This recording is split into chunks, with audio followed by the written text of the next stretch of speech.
Full House Season 2 has to be one of my favourite seasons. That's possibly because everything's still quite fresh and new and exciting, but we've got past the first season where they were just setting up a lot of the groundwork and allowing us to get to know the characters. So for me, Season 2, I don't know if it's my favourite season in the series. Certainly it's high up there. So ordinarily when I talk about a specific season, I'll go through each episode and give my thoughts. But I've decided that I'm actually just going to mention highlights. Because, well, I don't want this video to be too long, but also I'd be very curious to know if I miss out anything that you particularly like, or if I have specific highlights that you didn't think were that interesting. So I'd be very curious to hear your own views on this, which is why I do these. I don't really care about my own opinion in this respect. I really just want to know what other people think and kind of discuss the second season. So there absolutely will be spoilers in this video if you haven't seen Season 2, and I assume there'll be spoilers for Season 1 because of certain character developments and narrative developments. So there's actually a small plot summary on Wikipedia, which I thought would be a pretty good starting place. So I'm going to read this out and then kind of comment on what I think worked well and didn't work well. In Season 2, Danny is fired from his job as a sportscaster and instead is promoted to a higher position as the host of a morning talk show titled Wake Up San Francisco, earning him a co-host named Rebecca Donaldson, and Jesse's potential love interest. Meanwhile, Jesse and Joey become best friends and start doing advertising jingles together. DJ begins 6th grade and Stephanie enters 1st grade. So Danny being fired, I often forget that Danny started as a sportscaster in the first season. And I don't know if they ever had the plan to fire him and give him this position on Wake Up San Francisco, but I think it was a brilliant decision. Because I think if he'd stayed a sportscaster, I just can't really see Danny Tanner as a sportscaster. Now that I've had I guess we've had 30 years of knowing, I haven't, I'm only 28, but we've had many years of knowing him as the host of Wake Up San Francisco, and then what he goes on to later, which I won't explain in case you haven't seen Fuller House. So that I loved. Meeting Becky is weird in hindsight because of how we know what happens with that relationship. I wasn't that taken with the character to begin with, but as we got to know her, I really liked her. I've always liked Loughlin in this, but I wasn't sure how important her role would be in this second season. Maybe the show itself didn't, but I'm really glad that she came into this, and so early on as well, because it gave us a lot of time to get to know her. The fact that Jesse and Joey are spending a lot more time together is brilliant. Definitely, they were never really best of friends in the first season, and that's understandable because Jesse is Danny's brother-in-law, Joey is his best friend. Jesse and Joey don't really have that connection that goes way back, so we needed a bit of time for them to get to know each other and to be comfortable in each other's presence. And the fact that they're doing jingles is amazing because we get some fantastic jingles, we get some really bad lyrics, and I love seeing their creative process and them spending time together, and it allows us to delve a little bit more deeply into Joey as well. So personally, I was very, very happy with that.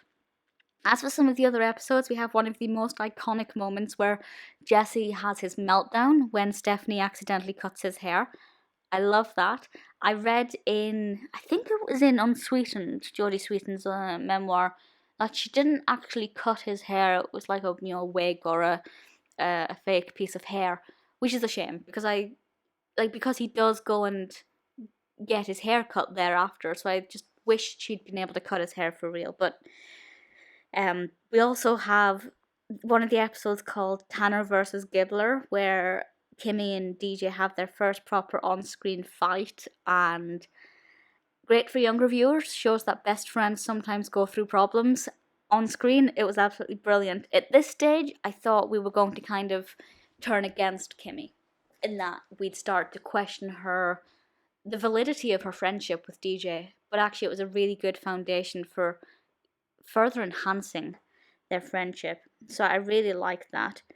We also have DJ's very first horse, and because of Becky's own interest in horses, DJ finally gets to ride a horse, and that's great. That passion was never really kept up after maybe a season or two, DJ kind of stopped being overly interested in horses. I don't know if they just didn't have anything to do with it for the narrative, or if she was just growing up and they decided to take it in a different direction. But it's certainly not the last time that we get to see horses. Episode 6 gives us Beach Boy Bingo, where we have the Beach Boys. And I wasn't aware when watching this of John Stamos's connection to the Beach Boys. So I just thought they'd just got, they'd struck lucky and got the Beach Boys on the show. Obviously, the Beach Boys play quite a recurring position in this, and when I learned about John Stamos's kind of connection with them, it made a lot more sense. But I imagine that would have been pretty awesome way back when. For me, I'm a little bit outside of the generation of the Beach Boy fans. Two episodes, jumping, triple date. Danny begins to date a woman called Denise, and this is quite an interesting development because obviously Pamela's been gone for quite some time now. Danny's going to have to start finding a love interest, and that's going to affect his daughters. And it is really interesting to see just what happens, how the children react, and also how Danny reacts, because he's not necessarily ready. Okay, episode 9, I loved. This is our very first Christmas show, and it's set primarily in an airport when they get stuck on the way to Colorado. And I love it. It's so sentimental, it's so emotional. There's a character in it called Lionel who has such a great role. It's quite a small role, but turns out to be really pivotal and poignant to the development. And the conveyor belt scene is one of my favorites with the snow. I just absolutely loved it. I thought it was exceptionally entertaining. Then we have, scrolling down the episode to see what else we got. Little Shop of Sweaters is a pretty great one. We have a lot of focus here on the three children being DJ, Stephanie, and Kimmy, rather than Michelle. And Stephanie doesn't really understand the meaning of buy now, pay later, and gets herself into a little bit of hot water. And I really liked that one. The whole series is really great fun. I feel like that's probably the only episodes that really stand out for me. But honestly, I thought it was absolutely brilliant series. As I said, I really liked it because we get to see the development of Danny's career. We get to meet Becky. We get to see Jesse.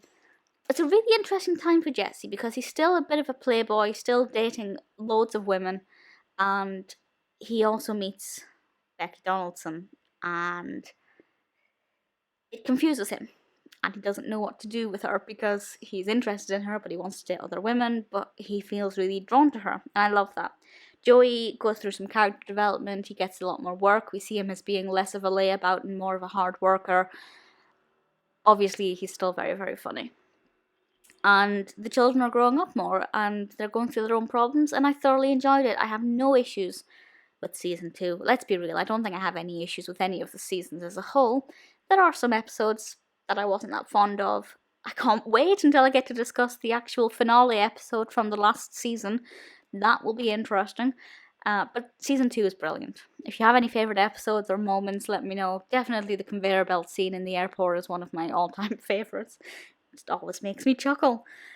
It's brilliant. If you haven't seen Full House and you're this far into this, I'm sorry for spoiling a lot of it. But if you haven't seen it, I absolutely recommend it. It's fantastic.